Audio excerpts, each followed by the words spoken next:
Hello बच्चों, मैं आपकी पॉलिटिकल साइंस की टीचर माधुरी गुप्ता बोल रही हूँ।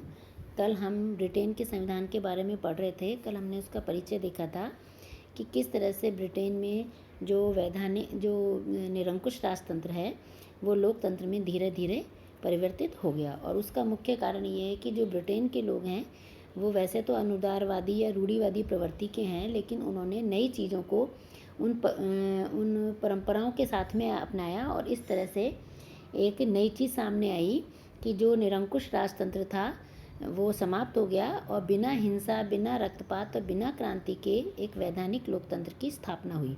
और यह स्थापना एक कोई अचानक से नहीं हुई बल्कि कई चरणों में हुई। और हम कल चौथा चरण पढ़ रहे थे। चौथा चरण हमने पढ़ लिया था ट्यूडर काल, और पांचवा चरण पढ़ रहे थे स्टुअर्ट काल। और उसमें हमने देखा था कि राजा और संसद के मध्य काफ़ी विरोध रहा, लेकिन अंत में संसद की विजय हुई और इस तरह से वहाँ पे संसदीय लोकतंत्र की नींव पड़ी। और कल हमने देख लिया था कि कैबिनेट का किस तरह से उदय हुआ और जो उसको एक समिति बनी उसका नाम था कबाल, और इसी से आगे चलकर मंत्रिमंडल का उदय हुआ।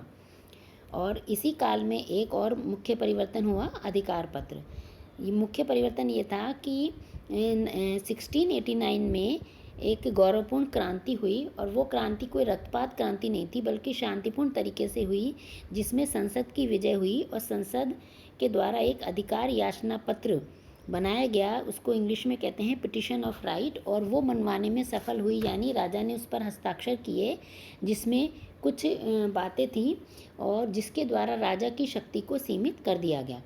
पहला ये था कि संसद की अनुमति के बिना राजा कर नहीं लगा सकेगा। इसका अर्थ है कि राजा मनमाना कर प्रजा से नहीं वसूल सकता है, उसके लिए उसे संसद में अनुमति प्राप्त करनी होगी। दूसरा था कि वर्ष में एक बार बैठक अवश्य बुलाई जाए, यानी प्रजा की जो भी शिकायतें हैं, परेशानियां हैं, उनको राजा अवश्य सुने। तीसरा था कि संसद की अनुमति के बिना राजा कोई सेना नहीं रख सकता है, यानी राजा को राज्य की सुरक्षा के लिए सेना की आवश्यकता है, लेकिन उसके लिए भी उसको संसद की अनुमति लेनी पड़ेगी। और चौथा है संसद में जनता के प्रतिनिधियों को भाषण की स्वतंत्रता, यानी संसद में जनता के जो प्रतिनिधि हैं उनको स्वतंत्रता होगी भाषण की, जिसके द्वारा वो जनता के कष्टों को, जनता की शिकायतों को, जनता की परेशानियों को राजा के सम्मुख प्रस्तुत कर सकेंगे। अगला आया हैनोवर काल। अब इस काल में जो लोकतंत्र का विकास हुआ उसके द्वारा 20वीं शताब्दी में उसने पूर्णता प्राप्त कर ली थी, यानी लोकतंत्र की करीब करीब पूरी स्थापना हो चुकी थी, यानी जो निरंकुश राजतंत्र था वो लोकतंत्र में परिवर्तित हो गया था। अब सबसे पहला हुआ प्रधानमंत्री पद की स्थापना, जो भी अनायास ही हुई।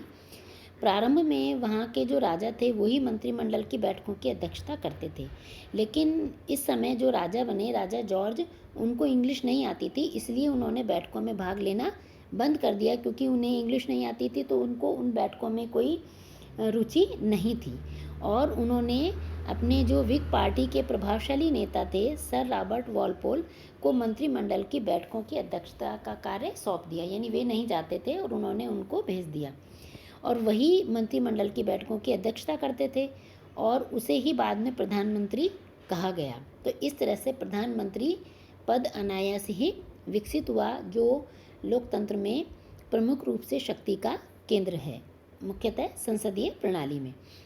और दूसरा है राजनीतिक दलों का उदय। बच्चों, हमें पता है कि जहाँ लोकतंत्र है, तो जब लोकतंत्र शब्द हमारे सामने आता है तो हमें ये समझ में आ जाता है कि वहाँ राजनीतिक दल भी विद्यमान होंगे, यानी राजनीतिक दलों के बिना हम लोकतंत्र की कल्पना भी नहीं कर सकते हैं।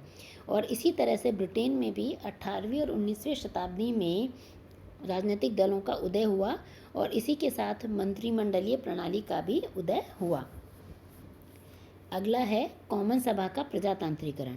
हमें पता है कि संसद में वहाँ दो सदन हैं, एक उच्च सदन है लॉर्ड सभा और दूसरा है निम्न सदन कॉमन सभा। अगर शक्तियाँ लॉर्ड सभा की ज़्यादा हैं तो हमें पता है कि ऑटोमेटिक ही कॉमन सभा की शक्तियाँ कम होगी, लेकिन जब इसका प्रजातांत्रिकरण हुआ तो इसकी शक्तियाँ अधिक हो गई, और 1832 में एक सुधार कानून के द्वारा मताधिकार का विस्तार किया गया, और 1928 में तो वयस्क मताधिकार का प्रचलन हुआ, अर्थात ब्रिटेन के हर वयस्क नागरिक को मत देने का अधिकार था। तो इस तरह से कॉमन सभा का प्रजातांत्रिकरण हुआ, यानी अधिक से अधिक लोगों ने वोट उसमें डालने की प्रथा विकसित हुई। अगला है लॉर्ड सभा की शक्तियों को कम करना। अब जैसे जैसे कॉमन सभा की शक्तियाँ बढ़ती गई तो पता है हमें कि लॉर्ड सभा की शक्तियाँ धीरे धीरे कम होंगी, क्योंकि वो शक्तियाँ कॉमन सभा के पास में चली गई थी और लॉर्ड सभा के पास में कम हो गई थी। और यह इसलिए हुआ कि यह वंशानुगत संस्था थी, यानी यहाँ के जो सदस्य हैं वो वंशानुगत होते थे कि पिता की मृत्यु के बाद उनके जो पुत्र हैं वो उसके सदस्य बन जाते थे। लेकिन यह वंशानुगत होने से राष्ट्र का दर्पण नहीं है, क्योंकि अब यहाँ राजतंत्र नहीं था, लोकतंत्र आ चुका था। तो ऐसी स्थिति में 1911 और 1949 के संसदीय अधिनियमों के द्वारा लॉर्ड सभा की शक्तियों को कम कर दिया गया। आगे है इसका महत्व। अब यह जो संविधान है वो दुनिया के समस्त संविधानों की जननी है, और जो मुनरो है उनका कथन है कि ब्रिटिश संविधान संविधानों का जनक और ब्रिटिश संसद संसदों की जननी है। कहने का अर्थ है कि जितने भी संविधान बने हैं विश्व में, उन्होंने ब्रिटिश संविधान से कुछ ग्रहण किया है, या उसको उन्होंने कुछ ना कुछ उससे नई बातें सीखी हैं, या अपने संविधान में उन्होंने कुछ लिया है। और इसी तरह से जो ब्रिटेन की संसद है वो संसदों की जननी है। और ऐसा इसलिए भी कहा जाता है कि ब्रिटेन जो बहुत सारे राष्ट्र थे जिन पर ब्रिटेन का अधिकार था, और वो ब्रिटेन के उपनिवेश रहे हैं, और स्वतंत्र होने के बाद उन्होंने उस प्रणाली को अपनाया है। अतः इसे मदर कॉन्स्टिट्यूशन या मातृ संविधान भी कहा जाता है। और ऐसा इसलिए भी है क्योंकि ब्रिटेन ने जिन देशों पर शासन किया वहाँ उन्होंने संसदीय प्रणाली की स्थापना की, और जब वो आज़ाद हुए वो देश, तो वो संसदीय प्रणाली से परिचित थे, इसीलिए उन्होंने संसदीय प्रणाली को अपनाया और कुछ बातों को ब्रिटेन से उन्होंने ग्रहण किया। अब है संविधान का स्वरूप, कि भाई इसका संविधान का स्वरूप क्या है। कुछ तो विद्वान मानते हैं कि ब्रिटेन में संविधान ही नहीं है क्योंकि लिखित नहीं है, जबकि कुछ विद्वान मानते हैं कि नहीं, ब्रिटेन का संविधान है और वो उसके कुछ अंश लिखित भी हैं। अब पहला है कि जैसे फ्रांसीसी विचारक जो डी टाकविले हैं, उन्होंने कहा कि इंग्लैंड में तो संविधान जैसी कोई वस्तु ही नहीं है, क्योंकि संविधान लिखित नहीं होने से लोग ये मानते हैं कि ब्रिटेन में संविधान नहीं है, यानी संविधान के लिए लिखित होना आवश्यक है, और ब्रिटेन में संविधान लिखित नहीं है तो इसलिए उसे संविधान नहीं मानते हैं। लेकिन जो मुनरो हैं वो कहते हैं कि संविधान को इंग्लिश में हम कहते हैं कॉन्स्टिट्यूशन, और लैटिन भाषा के यह कॉन्स्टिट्यूरे से निकला है, जिसका अर्थ होता है स्थापित होना। और यदि किसी संविधान के कुछ नियम हैं, कुछ उपनियम हैं, कुछ रीति रिवाज हैं, और लोगों के द्वारा अगर सरकार बनाने में उसको आधार के रूप में लिया जाता है तो उनके पास में एक संविधान है। तो ब्रिटेन में कुछ भाग लिखित है, इसलिए हम कह सकते हैं कि ब्रिटेन में संविधान है। ब्रिटिश संविधान का स्रोत, अब इसके बहुत सारे स्रोत हैं। उसमें पहला है अधिकार पत्र एवं युग प्रवर्तक घटनाएं। तो ब्रिटेन में कुछ ऐसी घटनाएं हुई जिससे लोकतंत्र की नींव पड़ी। सबसे पहले नींव पड़ी मैग्ना कार्टा के द्वारा 1215 में, जिसको हमने पहले देख लिया है।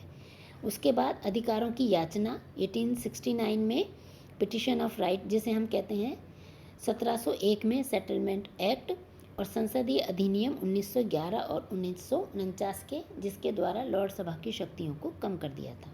तो ये सब चीज़ें युग प्रवर्तक हैं जिसके द्वारा वहाँ लोकतंत्र की स्थापना हुई। अगला है संसद द्वारा पास किए हुए कुछ अधिनियम। अब ब्रिटिश संसद ने बहुत सारे एक्ट बनाए, और ये एक्ट सरकार के अधिकार और शक्तियों को निश्चित करते हैं, और ये सब जो एक्ट हैं वो लिखित रूप में आज भी विद्यमान हैं। अगला है न्यायिक निर्णय। न्यायाधीशों के जो निर्णय हैं वो संविधान तथा जो संसदीय कानून और अधिकार पत्रों की व्याख्या के लिए दिए गए हैं, और उनके द्वारा न्यायालय के द्वारा जो संविधान है या जो सरकार है उनकी क्षेत्र और परिसीमाएं समझाई गई है, और ये भी लिखित रूप में विद्यमान है। ब्रिटिश संविधान पर टीका यानी बहुत सारी किताबें लिखी गई है वहाँ के विद्वानों के द्वारा। तो उनमें प्रमुख हैं एंसन द्वारा लिखित जैसे law and custom of the constitution, Bagehot द्वारा लिखित इंग्लिश कॉन्स्टिट्यूशन, और इस तरह से बहुत सारे विद्वानों के द्वारा वहाँ पर टीकाएँ या किताबें लिखी गई हैं कॉन्स्टिट्यूशन के बारे में। तो वो सब भी लिखित रूप में हैं।